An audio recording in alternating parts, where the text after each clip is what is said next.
Well, happy weekend, Currency Mavericks. This is Rob Reinhold. I'm joined by Ankit Sharma.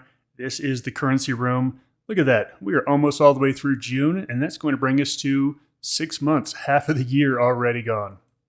In this session, we're going to be talking about the news of the week. We're going to take a look at all the markets, score everything from +3 to -3, and that tells us where our trades are going to be. All trades and analysis in this video are intended for professional traders only. This content does not constitute financial advice and is for educational purposes. This video is being released after a short delay due to Compliance Department review. Maverick members receive this content immediately as part of their daily trading resources. If you're ready to level up, consider joining Maverick Currencies. Our traders trade firm capital and keep 70 to 80% of profits. You bring the skill, we provide the backing. Let's get into today's market recap and see how the pros are trading the currency markets. Let's first start off with equities. I'm going to go into this right now because I want to get everyone prepared for what I think is likely to happen to the market over the next week. We've got this geopolitical tension between Iran and Israel, and it's causing oil to spike. It's causing there to be all this fear. We saw a big overnight drop in Thursday, and then we saw a rally back Thursday night in equity futures because President Trump said that Iran had reached out to them. Look, right now it is uncertainty, but at some point this will be done, and the market likes certainty. The market likes certainty, but until that happens, we're going to keep getting uncertainty. We're going to take a look at the equity chart here, and you're going to see that it's literally a red candle and a green candle, and a red candle and a green candle, and a red candle and a green candle, telling you that, hey, we're not going anywhere, but all of those candles are about 1%. So we're getting some movement in volatility. We're just not getting any direction. And that's really what we're seeing in most of all of the products out there, futures, Forex, stocks. I mean, it's basically the same right now across the board. We did have 4 rate statements last week. So we heard from the Bank of Japan. They held interest rates and they said they're likely going to be cutting some of their QE. The market already expected that. We got a rate cut by the SNB. Then the Swiss franc did not move an inch. It did not go down at all. We'll talk about that here in a second. And then the Bank of England, they held rates as well, but they got one more vote to cutting rates. Overall, we're not really seeing the central banks move anything because the market is in this point of stasis where there's as many buyers and sellers on each side, and until something changes, it's going to be just like this. Cryptos continue to consolidate. Look, they've been doing that thing where they trade between ranges from highs to lows. We're now heading back down to the lower end of the lows at the end of this week. We'll look at those and see if there's a shorter term trade out there. We take a look at economic news. I want to point out U.S. retail sales. These are bad numbers. These are bad numbers, and the market just kind of brushed them off. You know, the market is really funny about things. And I remember as a young trader, this always just used to bother me, where I could see the bad news. And I say, oh my gosh, that's bad news. And then the market just kept going higher and higher and higher. And I'm like, hey, this is bad news. And then it kept going higher. And then literally like 3 weeks later, it says, oh my gosh, that's bad news. And I was like, yeah, I told you that 3 weeks ago. And I've been fighting this trade the whole time because I think the market should go down off this news. I now fully trust in the market that they are correct and I am wrong. They brushed it off. They brushed this off. So this is telling the market that, hey, maybe this was bad news, but we think it's good news because the Fed is now going to be cutting rates. Look, nobody knows why. I used to yell at my computer, why, and it never answered me, so I've stopped yelling. I've stopped asking. I just accept it. That's the market in front of us. Again, but those are bad numbers. Those are really bad numbers. We got the CPI out of the UK, slightly higher than expected, but really pretty much right at expectations. Let's take a look at New Zealand GDP, slightly better than expectations. We'll take a look at what the Kiwi did this week. Aussie unemployment weaker than expected. But look, none of these numbers are like a huge miss on one side or the other. Just again, we're in this little bit of stasis here where the market is just waiting for some sort of catalyst to break up or down. Let's take a look at the numbers for the week. We got the S&P down slightly. We got the world market down 1%. Crypto's down about 3%. Gold down, oil up. Look, these are not spectacular numbers. This is just an average June week for you. Let's take a look at the SPX. Just look at this. Green, red, green, red, green, red. All right, so we had two reds in a row. If you took a look at Thursday's futures were higher, and then Friday's candle was low. Here we are. We're at the 20-day moving average. So we pulled back to the 20-day moving average. This is still a bullish market, but that's our first little bit of, oh, it's not as strong as it used to be. That's what the 20-day moving average says, at least in my system. Hey, it's not as, over here, I was like, hey, let's be long and strong. Let's ride out this bullish wave as long as we can. Here, I'm like, okay. We're starting to weaken. I need to get off of that bullish bandwagon, get more to a more neutral spot in my trading. And of course, below that 50, that's where I go bearish. So anywhere in here is just like neutral to maybe slightly bullish, leaning to the bull side. That's where we are in these markets. We'll have to see what happens on Monday because this is a pretty ugly candle on Friday. Closing at the low. When things close at the low, remember that means that there was still more sellers than buyers when they close the candle. If nothing changes, there should be more sellers and buyers on Monday morning. So usually when you see a candle close at the highs or the lows, there's usually follow through that next day.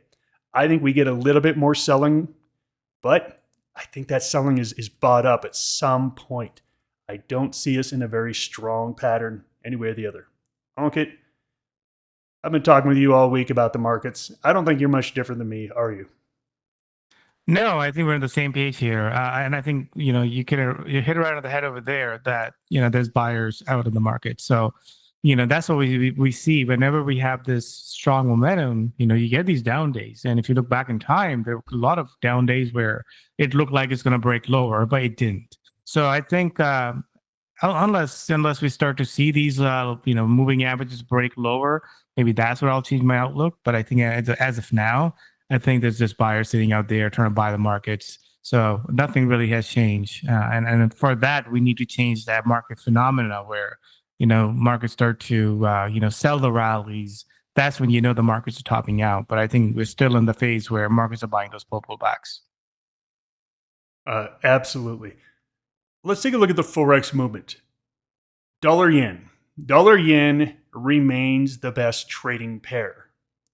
Now remember, when we say best, it doesn't really mean anything. You have to quantify what best means. The best trade you can make in Forex is to choose the currency that went up the most during your time frame and pair that against the one that went down the most in your time frame. That is the, quote, best trade you can make based on, again, if you were looking to hold. So if you're looking at a week-long period, dollar yen had the largest spread between them, and you can see it's at about 1.5%. So that's a really nice move, and there's lots of pips to be made in there. Here's the problem. Last week, it was probably the exact opposite. Dollar was down, yen was up. Remember, you can still make money in range-bound trading, but you have to be very clear of what you're doing. You're doing range-bound trading, and when you're doing range-bound trading, you want to find the pairs that are giving you the biggest moves. And this week, it was dollar yen. We also saw a great breakout in the euro. The euro was a good trade this week. But take a look at everything else. Garbage. Absolute, utter garbage. If you were trying to trade pound Kiwi, pound Swiss franc, Kiwi Swiss franc, again, there was no money to be made there whatsoever. You really had a couple shots. Dollar yen and just trading it range bound, and maybe you made a little bit of money on the euro breakout. That's all there was happening in Forex last week. And in crypto, it was mostly down. For some reason, Bitcoin Cash looks like it wants to go higher. Again, there's really no fundamentals. When you take a look at like a stock chart, you can talk about what's happening with the stock. With cryptos, this is pure price action, pure capital coming in, coming out. For the moment, it's going into Bitcoin Cash. I have no explanation why that is. All right, let's move into other markets. Let's take a look at the bond yields. So on Wednesday, we got the Fed that said, hey, we are not cutting rates anytime soon. Now, that was a little bit different than what the market was hoping. They had priced in 2 rate cuts this year, and the Fed moved the second rate cut to next year. So theoretically, it was a little bit of a hawkish press conference and statement, but take a look at what the actual movement was. It was lower. Yields went lower after the Fed meeting, which would mean that it is dovish. At least the market took it that way. We are just in a range here. There's nothing going on in bonds right now. It's sideways. And you're going to see this is the name of the game across the board. Here's the crypto basket. Here we are sideways. We are getting down near the bottom end of the range. If you want to play sideways trades, you buy at the bottom of ranges. That's what you do. You buy at the bottom of ranges and you sell at the top of ranges. At this point, like I said, red candle closing at the lows. We probably have a little bit more selling, but I think if you're looking for a range-bound trade, this is as good a place as any because everything is doing this. Next week, we've got European PMIs on Monday. I don't see these really mattering unless they're substantially different than everything else. We've got some CPI reports out of Canada and out of Australia on Tuesday. Other than that, let's take a look at Friday, Canada GDP and US core PCE price index. Inflation is not a concern right now. I don't think this number matters in the US, this PCE price index. I just don't think it matters. Anka, do you see anything on the schedule that's going to cause you to zero in on a specific trade this week? No, not at all. I think those PMI numbers might have a small impact, especially if they are way above or lower than expectation. But outside of that, I think we already heard from the central banks and we know their outlook. So when the data comes out next week and inflation kind of, it picked up a little bit in the other countries, but I won't be surprised that come down as well. But yeah, like I'm not seeing any fireworks per se. So I think that's really where we are in a sweet spot in the markets. I mean, looking at across the board, I mean, bond market, everything is sort of down in the low as far as the volatility goes. So I think markets are just in a sweet spot here. And these central banks are already, there's major central banks are already out of the way this week. So I think next week would be more clear sailing when it comes to relative to the weakness. But yeah, not expecting any fireworks here. And one major deadline to make everyone aware of, July 8th is the 90-day pause of tariffs. So remember, we had all those tariffs, that big freak out of the market, and then we got a 90-day delay and it cooled the market down. Well, we are coming up against that number. I think that's another reason why this market is just going nowhere, because it needs some clarity on what's going to happen. Because if they all make deals, this market likely breaks out to new all-time highs on equities. If they don't make deals and those punitive tariffs go into effect, then guess what? We're going to see another sell-off like we did in April. Right now, with 2 weeks into that deadline, it's why the market's not going anywhere, because they need some clarity on that deadline here. Let's go ahead and take a look at some of the charts. It tells us where to hunt. Right, starting with Bitcoin. Bitcoin ultimately is sideways. And we've got this range from, let's call it 100,000 all the way up to about 108, 109,000. We're coming down to the bottom of the range. Now look, anytime you have these ranges, you never know if this is the time it's going to break. You never know. And here's another one there. At some point, yes, it will break and it will be a bad time to buy it. And I get that. And it will sting and it will hurt and you'll lose money. I get that. But this is how trading works is you look at these things, you say this is a logical place for an entry. I take an entry, I put in a protective stop, and I have no control after that. I think we're getting into the range here that I think it makes sense if you are a range-bound trader to look for a bounce off the bottom. That being said, let's take a look at all the cryptos because some are going to bounce more than others. So Bitcoin here, I think Bitcoin is it's a decent trade once it bounces off its low. Here is Bitcoin Cash. I have no explanation for Bitcoin Cash. It has broken out and is running good for you. So I would take a look at this and say any pullbacks on a shorter term chart, it's probably the better trade than even all the other cryptos. We're getting a pullback here. So like I don't trade Bitcoin Cash much at all, but if I did here, buying pullbacks is the play on Bitcoin Cash. Ethereum also coming down to the bottom end of its range. I've been talking about this one. 2,500 seems to be that point where we start to get some buyers. 1, 2, 3. But take a look at the price action lately. And this is what you like to see, these bounces off support. It comes down to support and bounces. That tells you that there's healthy buyers behind it. Take a look at this bounce. We came down and we have just not really bounced. I am no longer saying that buying Ethereum at the bottom of the range looks like a good idea. I think Bitcoin is a much, much better bet here than Ethereum. It looks like this last bounce did not take me nearly high enough to the top of the range. And in fact, it just low based until it fell apart. So I would actually stay away from Ethereum on this one. And Litecoin looks absolutely like garbage and just a straight up downtrend, breaking through new lows. Nothing to trade on that one. All right, Ankit, let's go through the Forex markets. Absolutely. Well, let's just start with the good almighty dollar. And let me remind everyone, we've been watching dollar and we talked about marking these levels. And one of the things they've been talking about is that support, that very stubborn support area. And you can see that we bounced again off of it. So where does that leave us from there? I think if you take a look at the trend score, it actually improved. We are above the 20, below the 50. I think you have to really, use this as a bit of a bottom end of the range here. I mean, I think at this point, it's all about momentum. If this can get above that 50-day moving average, I think we can get a little bit more traction in the dollar.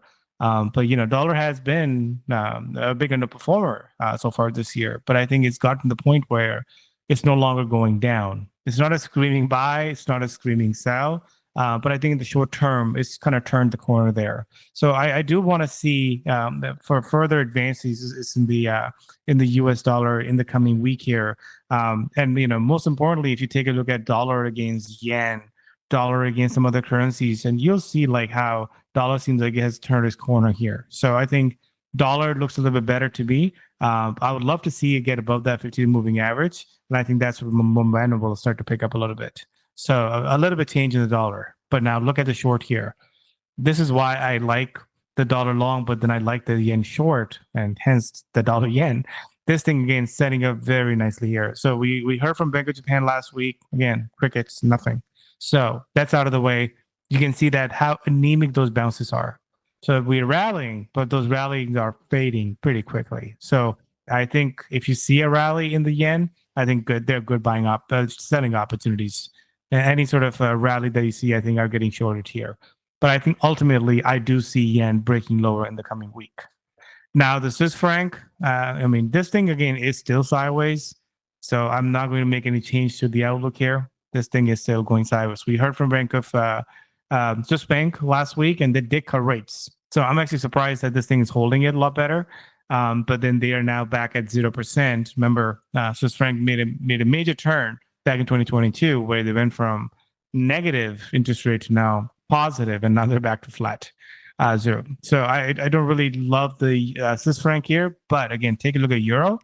I think that's a better looking chart and there's a better looking breakout. So I was actually really watching. I mean, look at that first breakout that we had after the big long consolidation. And then again, we went for another consolidation for the 4 or 5 days, and here we are, picking up very nicely. And I think this is why, if you take a look at euro and this is Frank, I think euro looks a lot better here. Again, not trying to figure out why it's so strong. Like, that's just where the momentum is. And, right now it's all about the momentum. And I think this one looks interesting to me. Now we talk about momentum, and you can see that the pound has totally given up the upward momentum we had. Now the trend is actually sideways.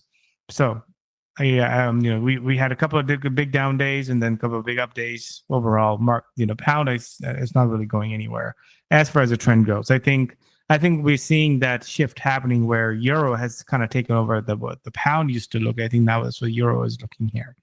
So that one still looks the best. Now in the growth currencies, CAD, you can see this is sideways. I mean, we did rally, but then falling back in the range. And so I don't really love the CAD here. I think couple of days, couple of down days. That's just the way the CAD's moving.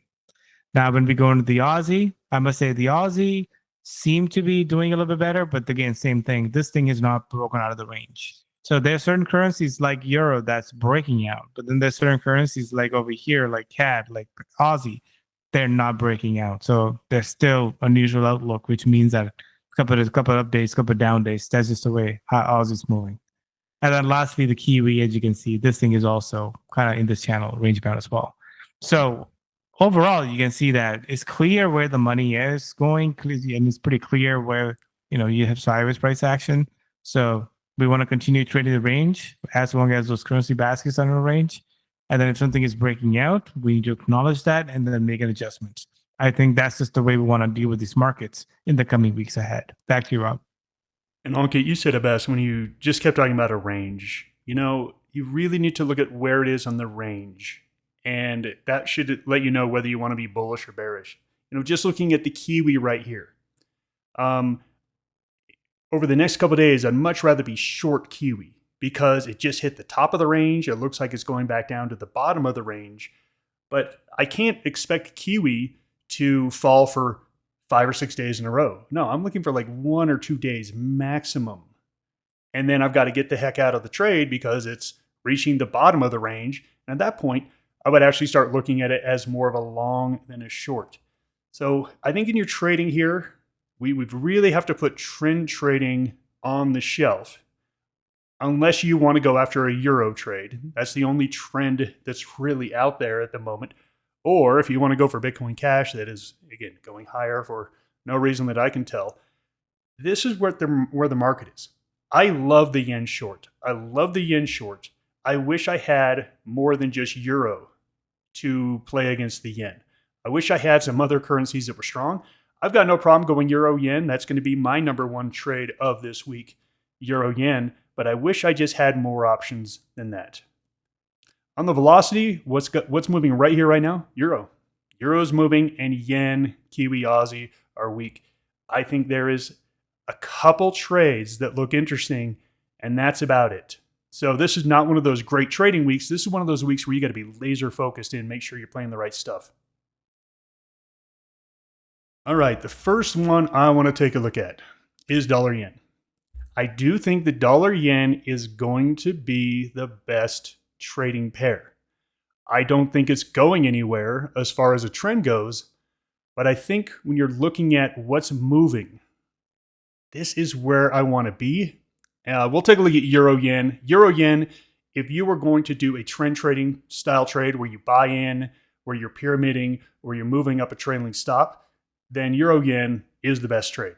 I'm going to do some shorter term trades and buy at the bottom of ranges and sell at the top. And let's take a look at this dollar yen cross. So this is the daily chart. And you can see here that we have actually broken out of its most recent range. Now this was a good range. This is 370 pip range. That's a nice range from 142.30 up to 145.50, somewhere around in here. This is a nice range, but you can see dollar's poking its head out of it. And it looks like it wants to move higher. I would not buy this as a breakout. Why? The market has been giving failed breakouts for the last month. And you know what? I'm not going to chase after a breakout. But what I will chase after is a range bound trade where I would absolutely love to buy a pullback in dollar yen. As you can see here, we got two pullbacks here over the past week. They were both fantastic trades.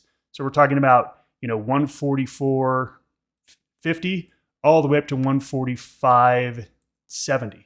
That's a nice trade. Another one down here at 145.30 all the way up here to 146. These are decent trades. So for me, I like this one, but I'm not chasing it here. I'm just going to be patient. Give me a pullback. Let me buy that pullback and ride this dollar yen. Again, I'm not thinking it's going to be a great trade that goes on for days and days and days, but you can see here, we're getting about 6 candles here on this rally. That's 24 hours. Here we got, 3 candles. That's 18 hours. So these aren't lasting long. As you can see, again, run from here to here. We pull back for 3 candles, 12 hours, and then we have a 16-hour run. Pull back for 16 hours. We got a 24-hour run.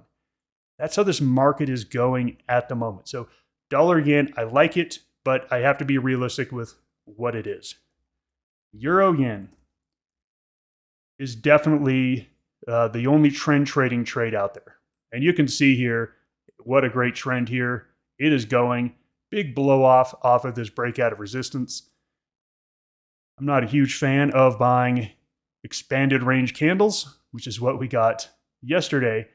I'm looking for pullbacks and bases to get into this. So for me, this is still a ways off. If you caught it, great job. But for me, not looking to get into it here. For me, dollar yen is going to be something I'm just looking at. And I'm really only looking to be long dollar yen. And I'm only looking at it off of pullbacks. Ankit, what are you looking at? Yeah, Rob, I agree. I mean, any euro pairs. I mean, euro yen, I think is the best. Then now pick pair euro against the CAD. I think that's setting up very nicely as well. I on a daily chart especially. I mean, all these charts kind of look the same, but I think that's what we're going to pay attention to is, do we start to break those, take out those levels? So I mean, euro CAD looking good here. Euro Aussie, euro Kiwi. I mean, that's again, like we talk about dominant currency, what's really moving? I think it's the euro that's moving. So you want to capture the euro. I think right now you can kind of make that move against all the major currencies there. So one notable thing you can see that we are getting out of the range. And I think that's the important takeaway is that I know we're looking at certain currencies and be like, hey, this is boring. This is not going anywhere. But again, looking for that inflection point, you can see that where things are breaking out of the range. And usually that is the time to pull the trigger. That's the time to get aggressive. But also that's the time to pivot your strategy to go from, to trading intraday to maybe now trading a little bit more directionally. So I think all the euro here looks the best here. I think that dollar again is worth pursuing. I mean, especially if the dollar has a little bit more legs behind it. I mean, dollar yen that can easily get towards that 148 area. So there is that risk to reward there. Now, there's going to be some other currencies that are range bound, and I just don't have a strong call on them.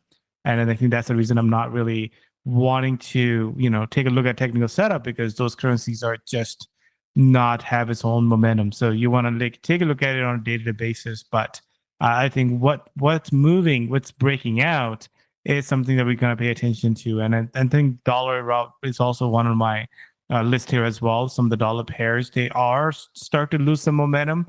Dollar CAD made a nice turn. Take a look at Kiwi dollar, Aussie dollar. Some of them are making a nice turn. So the question is the continuity part of it. So we'll see what happens next week. But I'm definitely noticing some change, some pivots where we were range bound for the most part, and maybe that range bound will then get broken out. So I think it's good. It's good to pay attention to what's moving, and then also pay attention to something else that's breaking those key levels, because I think then that's worth taking a look at some breakout patterns in those. But that's the game plan here, Rob. Thank you. Let's go ahead and wrap this up. It is very important at this moment, it's always important, but this moment, to really focus on the pairing. One of the biggest mistakes that new Forex traders make is they just look at dollar CAD, or they just look at euro CAD or whatever. And you can always find a technical setup on a chart. And especially if you're willing to go to like a 1 hour chart, a 15-minute chart, a 4 hour chart, you can always find a setup. That doesn't mean it's a good trade. We need all the energy behind it. We need all of the news and the trends and the support and resistance breakouts. We need all of that behind it to really make good trades. And that's what we want to wait for. Right now, euro's the only thing moving. I also do like dollar on the long side against some of the other currencies as well. But I think the euro is definitely where the play is. Thank you so much for joining us. Everyone have a great weekend. Goodbye, everyone.